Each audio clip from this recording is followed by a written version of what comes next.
Welcome to episode 15 of Published. My name is Tanya Hall, and today I'm speaking with Peter Winick of Thought Leadership Leverage. Welcome to Published, a podcast by Greenleaf Book Group, where we'll discuss the ins and outs of the publishing industry, from writing a book and finding the right publisher, to gearing up for a book launch. And now, here's your host, Greenleaf Book Group CEO, Tanya Hall. Welcome back to Published. Thank you for listening along with us so far. We've got a fun episode in store for you today. We're excited to welcome Peter Winick of Thought Leadership Leverage to talk to us about what it means to be a thought leader today and the strategies his company recommends to become one. Thought Leadership Leverage is Peter's company, and they enable thought leaders, authors, and gurus to monetize content through books, keynote speaking, creation of training services, products, consulting, assessment tools, all sorts of things to help turn ideas into income. So they start at the top at the strategic stage and really assist in the definition of the target market, branding, creating those offerings, and leading the business development, sales, and marketing of those solutions. So a real turnkey way to approach things. Peter himself has over 20 years of experience and has worked with a variety of thought leaders, as well as corporate clients like IBM, Kraft, Microsoft, Avon, Hyatt, and more. In addition, he has built and managed several consulting and professional development organizations, so we're very grateful to be able to pick Peter's brain today. Without further ado, welcome, Peter. So, Peter, thought leadership is in the name of your company, and how do you define a thought leader? So I think there's two components to thought leadership when we look at it from the standpoint of what's the definition. One is thoughtful, right? So the first thing that we look at is it actually thoughtful? You know, are you putting something out in the world that's insightful, that has value to anybody, that's a new twist on something? You can stand on the shoulders of giants, but you have to be adding something to the dialogue, to the conversation, and it's got to be thoughtful. Mm-hmm. There's a lot of things that are buzzy or that would look good on a tweet or whatever, but it's not thoughtless followership, it's thought leadership. Mm-hmm.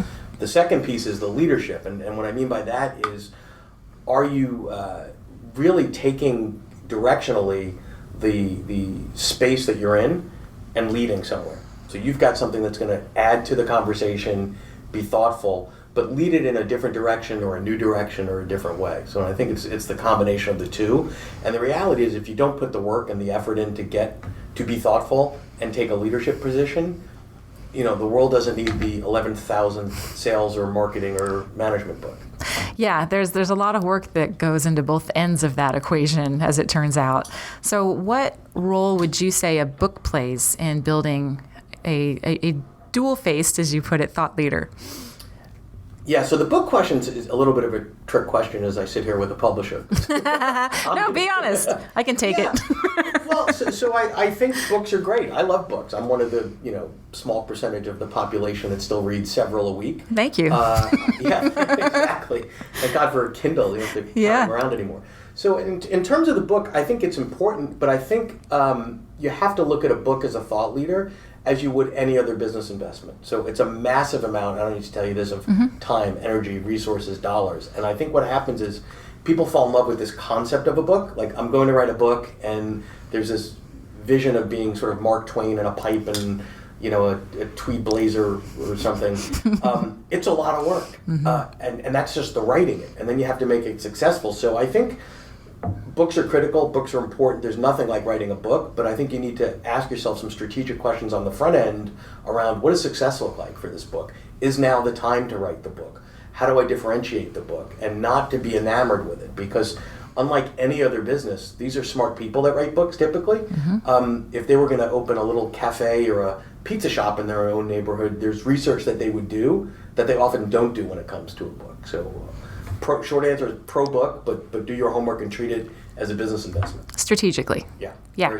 So do you think, you work with lots of different thought leaders, I'm sure, who have different goals and different resources. So do you think, I think maybe you've already sort of answered this question in a sideways way, do you think they all need a book ultimately?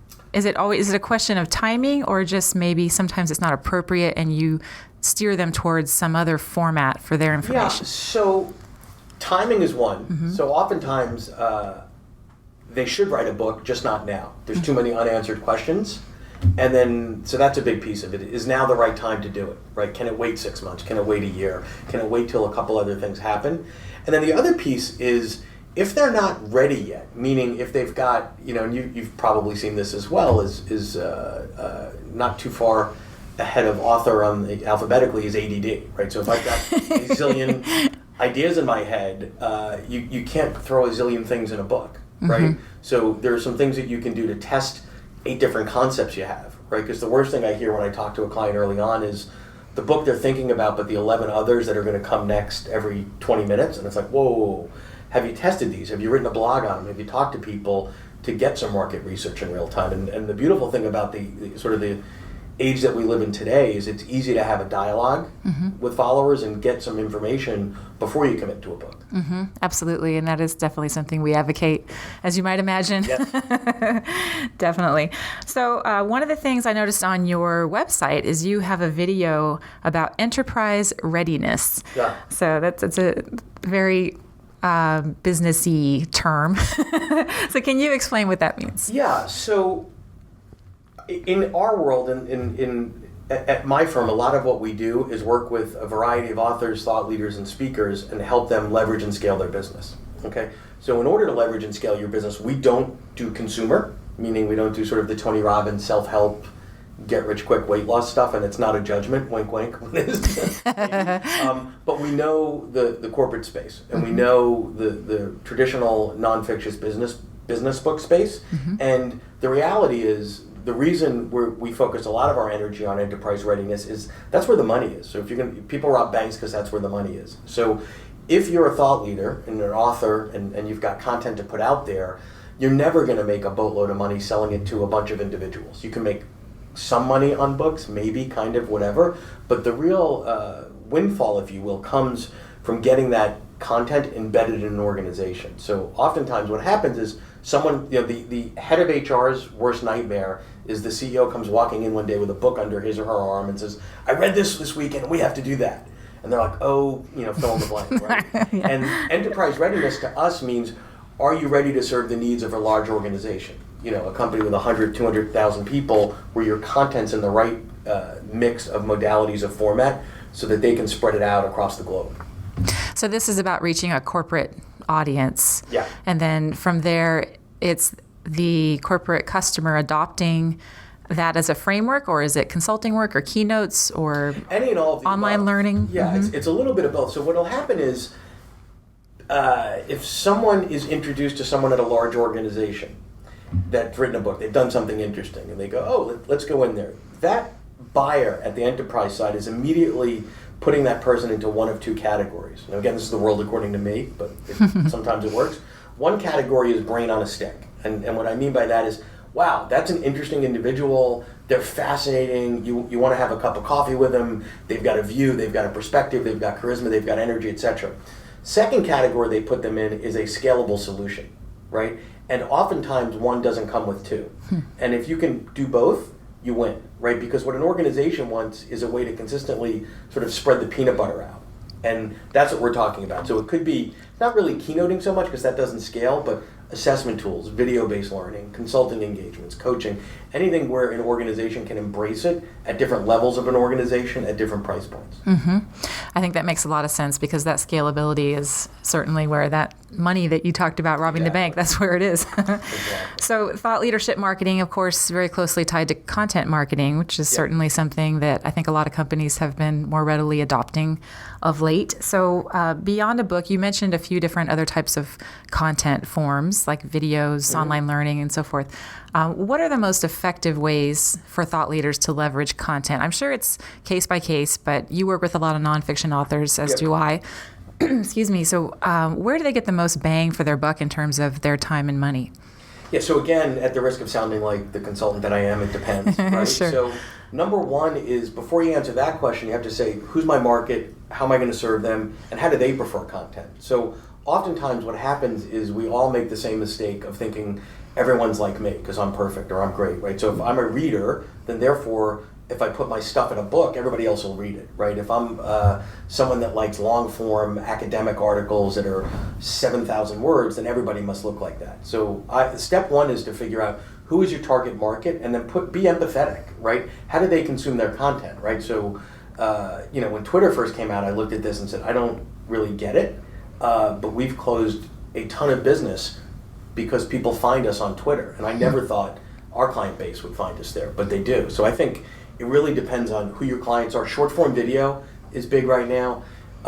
Visual. I mean, a lot of writers are just not visual. It's not the way their brains are wired. So partner with someone that can take some of your concepts and turn it into a slick infographic or a Prezi or whatever. So I think you have to be able to get them where they are and not hope that they're going to convert to your format. And for better or worse, we live in a world today where it's not uncommon to be at an event or something with someone and they say, oh, and I was watching a TED Talk yesterday and I watched the whole thing as if it was, I read War and Peace, and you're like, wow, all 18 minutes of your time, tell me, A monumental undertaking. Wow, you must be tired. But the reality is, that's a big part of the market is when you look at even how millennials consume content. There's a big birthday coming up soon that starts with a F and it doesn't end in whatever, doesn't end in Orty, right? So it's the next one. So I grew up in a time where Sunday night you had 3 choices on TV, right? TV was static. Like the way people consume content now, myself included, has nothing to do with what day of the week or it's what do I feel like right now for me based on my mood. And I think you have to be there and deal with the Netflix or the TEDx generation the same way with your content. Get it to them where they want it, how they want it. And it seems like you also have to balance that to some degree with where you're most comfortable delivering content. Because I have plenty of folks, and I'm sure you've met them too, who I think have aspirations to write a book, but they have every excuse and obstacle in the world to get past, even finishing the outline. And it becomes apparent, like maybe this is not where we should start. Maybe, you meet someone who's super charismatic and is a kind of a quick on their feet talker. Start with video, and maybe that kind of warms you up enough and helps you get some clarity on your ideas to where tackling the book makes more sense. Yeah, and I think, and you've probably seen this as well, writing a book, there's lots of different ways to get there. So you can do it forensically, where we have people, I have clients, and I'm sure you do as well, that have basically transcribed blogs that they've done for 5 years, and you sort of retrofit that into a book, or interviews they've done, or podcasts that they've done. It doesn't necessarily mean sitting down at a keyboard and churning out 60,000 words. There's a lot of ways to get there. I think you got to find what works for you, whether it's partnering with a ghostwriter, doing it yourself, extracting it from other content that you're creating that's not necessarily the written word. Yeah, definitely agree. Okay, so sort of the flip side to that question then is that certain content trends change over time, as you've said, and like television's a great example. So is there anything that's not working that was working, where people have previously directed a lot of attention or hype, and authors come in and say, I got to do this, and then you have to kind of reel them back and say, actually, no, that doesn't really work so well. Here we go. Number one, the book tour, right? Or the book party. The giant bus? The giant bus. Well, actually, we just did one that was wildly successful. Oh, good. But that's rare, and they're incredibly expensive. But the traditional book tour of, to me, my default on most things is let's do the math, right? So if someone's convincing you that you need to go out to 30 bookstores and spend, all this money, first of all, you have to fly there, then you have to stay in a hotel. People tend to like to eat. Writers tend to like to drink, right? So we have some fixed costs going into it, and then you say, so the average bookstore is going to get how many people in, and what's the math just doesn't work. Now, that doesn't mean you don't do it at all. Maybe you do one in your hometown, or if you're an academic at the university bookstore or something like that, but anybody trying to tell you to do an 80-city book tour, bad idea. Corporate book sales are really, really hard. That used to be a given for a lot of folks, that it would be really, really easy to do the corporate book sales and the bulk buys and all that, and the reality is companies aren't doing that as much anymore. What other things aren't working anymore? Do you have a lot of people coming to you looking for like SEO guidance, things like that? Yeah, a little bit. I mean, there's a whole world of sort of, I don't know, the industrial book marketing complex of get rich quick as an author, and we won't name any of the names, but they're putting on these one-day conferences and all that. All the affiliate links. The affiliate links. We just don't play there, quite frankly. It's short term. Yeah, it's short term. But here's what I would say, though, is because all those comments were sort of negative of things that aren't working. Every day new things are coming up that we never knew before, and we're trying, and learning new things and figuring things out. And a lot of it comes down to basic common sense in marketing. So one of the things that we do a lot of is when we're working with a client is say, well, let's go through your personal contact list and let's find 100 people that you know, which isn't hard to do, and ask them to give you the names of 3 or 4 people to give a book away to, right? Because what's the goal of getting the books out, right? For some, it's strictly sales of the units. Usually that's not the case. Usually want to get the books in the right hands of the right people to serve a secondary business objective. And oftentimes we let the blocker of it's $15.95 or $24.95. That almost doesn't matter most of the time. You know, if you gave away the right 500 to 1,000 books to the right people, it's probably life-changing if you put the homework in on how to do that properly. Yeah, agree. And to that point, I think I've said in another podcast, one of the points I always make to authors when we're trying to really stress the importance of being clear on their message and having a really compelling, differentiated pitch to the book is that we're not asking for $20. We're asking them for 2 weeks. You know, like Exactly. It's a commitment to read a book, and we're all bombarded with choices and how to use our time, especially when it comes down to media. So as you said, a lot of people don't choose to read it all these days. They're reading short things. They're popping in and out of these little articles online. So to make a commitment to read a book cover to cover, you better have a real strong pitch. Yeah, and the scarcest resource for almost everyone today is time, right? If you said to me, hey, Peter, can I have $20? Here you go. If you say to me, can I have 8 hours of your time? Not so quick. Right. It's just not going to happen. Yeah, it's not there to give a lot of the time. Yeah. Right. or it might take me, a year to give that to you, just based on my schedule and my life. Right. Yep. Agreed. So another frequent question we get from our authors is around sequence of events. So quite often people come to us in the very early stages of their book where it's just like a little glimmer in their eye, and they want some help really, again, getting clear on that message and who the audience is. And they come to this point where they ask, well, do I do the work to build the audience and the platform that we all talk about at length in terms of supporting a book's success? Do I do that first so that I have someone to deliver the book to when it's time? Or do I start with the book and through that process get clear on my message and clearer on who I'm trying to reach, and then have something to take to these people who I've identified but not yet contacted? So what you sort of touched on this in some previous answers, but what would you say to that? So again, it depends, right? There's a little bit of chicken and egg there. Yep. So I think the traditional New York publishing houses would say to you, go build out your platform and then come to us. And then at that point, the reality is, well, what the hell do you need them for? Right. If you've got the audience and can sell through them, okay, why do I need a partner that's taking 85%? That doesn't really seem fair. I think each individual situation you need to analyze and say, what's your goal? What's your objective? What are you trying to do? If the number one metric is total volume of book sales, yeah, absolutely need to build a platform, right? If the number one objective is I want to get this book out there to drive these other revenue streams of my business, not so much.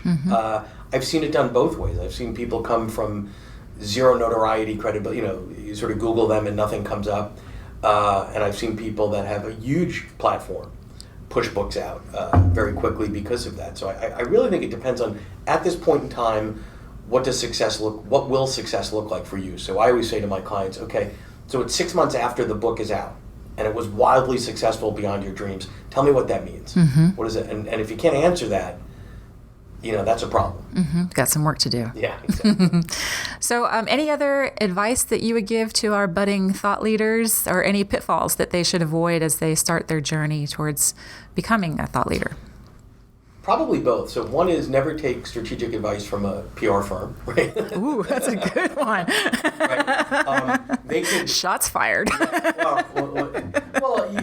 Because most of us are naive around sort of the social media world and how it works. So you take a meeting or something with a reputable PR firm, and the next thing you know, you wrote a check for $60,000 and you don't have the decoder ring, like clicks, retweets. Like I'm old school. Like I can't pay the rent with those things. So show me the path to money, right? So that would be one thing I would say. The other piece I would say is, there's a marketing piece to this, and there is a brand building piece to this, and there's a lead generation piece to this, and they all need to sort of be in harmony. And many folks that's sort of a foreign territory to them, and they need to get clear. They need to put the effort into that, because otherwise you put all this energy and a year of your life into writing a book and it never sees the light of day. And I think you need to know how to navigate those waters a little bit. Doesn't mean you need to be an expert on, YouTube video conversion, whatever, but you need to understand enough of it because it's important. Agreed. Great. If our listener would like to contact you, any information you'd like to share on that front, whether an email or your website? Sure. So they can go to the website is thoughtleadershipleverage.com, or they can email me directly at peter@thoughtleadershipleverage.com. Awesome. Well, thank you so much for joining us today. It was great to have you. Yeah, thanks for having me. Thanks. Well, thanks for listening today. For additional resources and to learn more about Peter and Thought Leadership Leverage, go to greenleafbookgroup.com/episode 15. To keep up with us and to hear occasional sneak peeks of upcoming episodes, you can follow us on Twitter at greenleafbookgr. Thanks for listening to Published. To learn more, please visit greenleafbookgroup.com. And remember to subscribe to this podcast on iTunes.